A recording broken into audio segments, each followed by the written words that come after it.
Mesdames, Messieurs, bonjour. Je suis Philippe Mangin, agriculteur de profession et vice-président de la région Grand Est, en charge de la bioéconomie et de l'agroalimentaire. La région Grand Est est l'une des 13 régions de la France métropolitaine.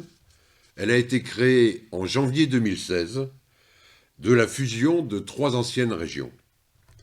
Elle compte 5 560 000 habitants, possède une forte dimension industrielle et elle est particulièrement ouverte sur les marchés internationaux du fait de sa frontière avec 4 pays, la Belgique, le Luxembourg, l'Allemagne et la Suisse. La région Grand Est est l'une des toutes premières régions agricoles, forestières et viticoles de France. 3 millions d'hectares sont occupés par des terres agricoles parmi les plus productives de l'Europe.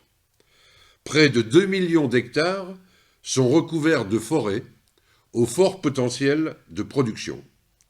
Les vignobles de Champagne et d'Alsace figurent parmi les plus prestigieux.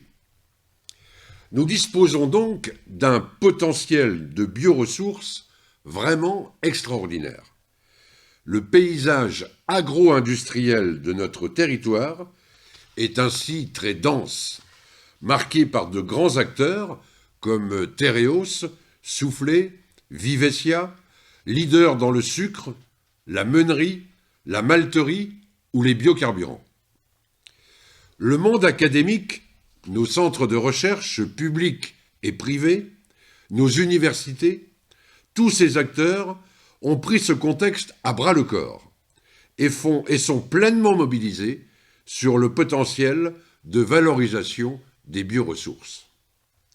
C'est donc tout naturellement que la région Grand Est, dès sa création, en élaborant son schéma de développement économique, a placé la bioéconomie comme l'une des toutes premières priorités de son action. Faire du Grand Est un des leaders européens de la bioéconomie, telle est notre ambition.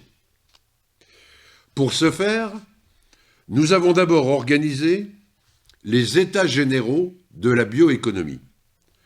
Rassemblant plus de 300 acteurs, ce forum participatif a permis l'élaboration d'une véritable feuille de route contenant 5 priorités. Définir des stratégies énergétiques à l'échelle locale. Soutenir le développement de bioraffineries territoriales. Développer des matériaux biosourcés pour construire et rénover les bâtiments.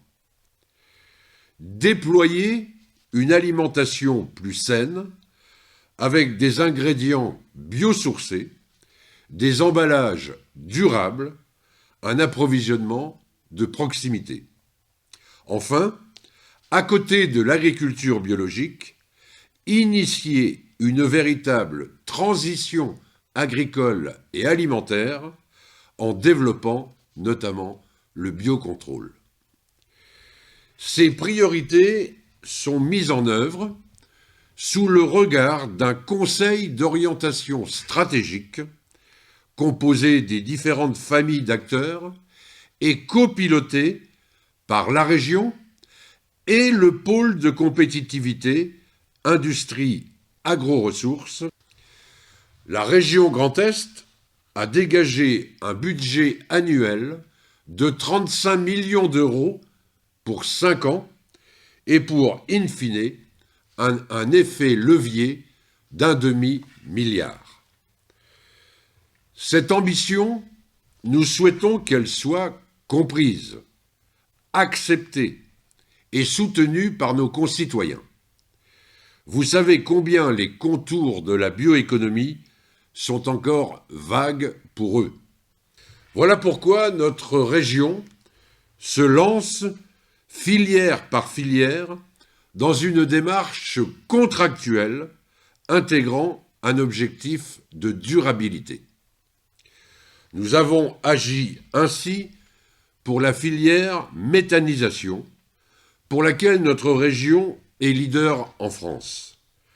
Nous avons souhaité mettre fin à son développement anarchique.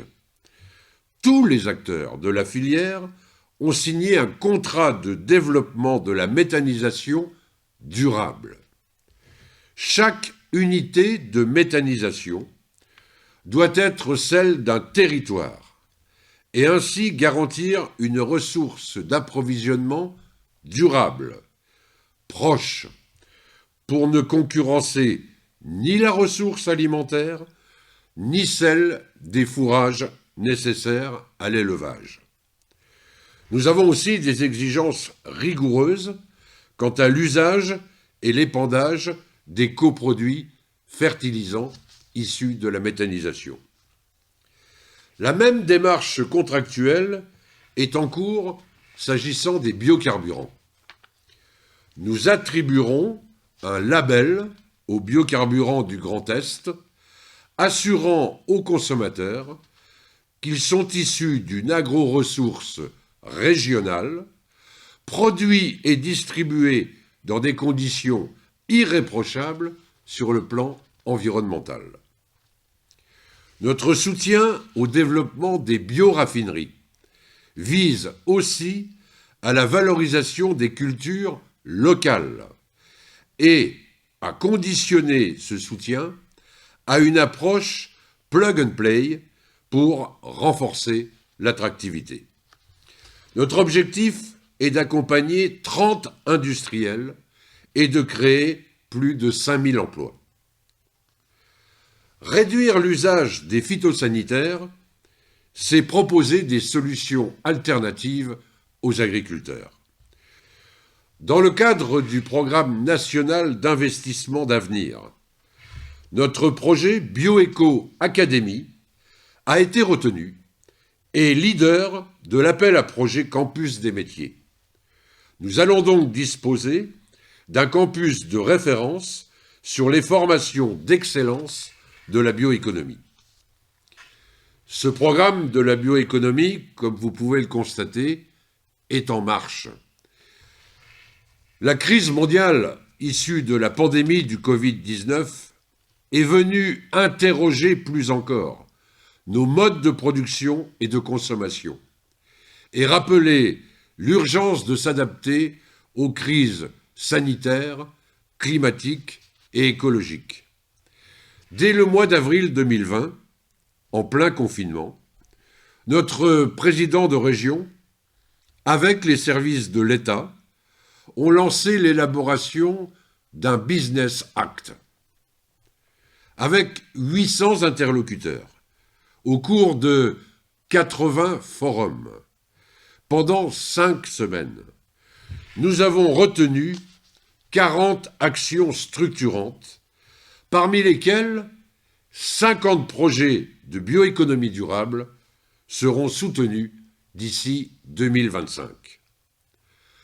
40 de ces 50 projets sont prêts à lancer.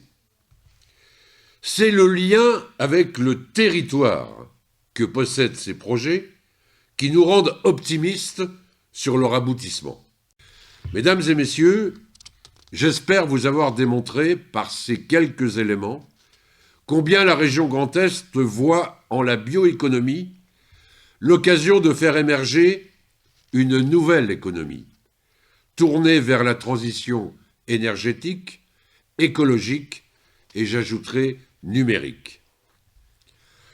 Antoine de Saint-Exupéry, écrivain français, poète et aviateur, écrivait « La terre ne nous appartient pas, ce sont nos enfants qui nous l'ont prêtée ». La bioéconomie a fait sienne, en région Grand Est, de cette si belle citation. Merci de votre attention.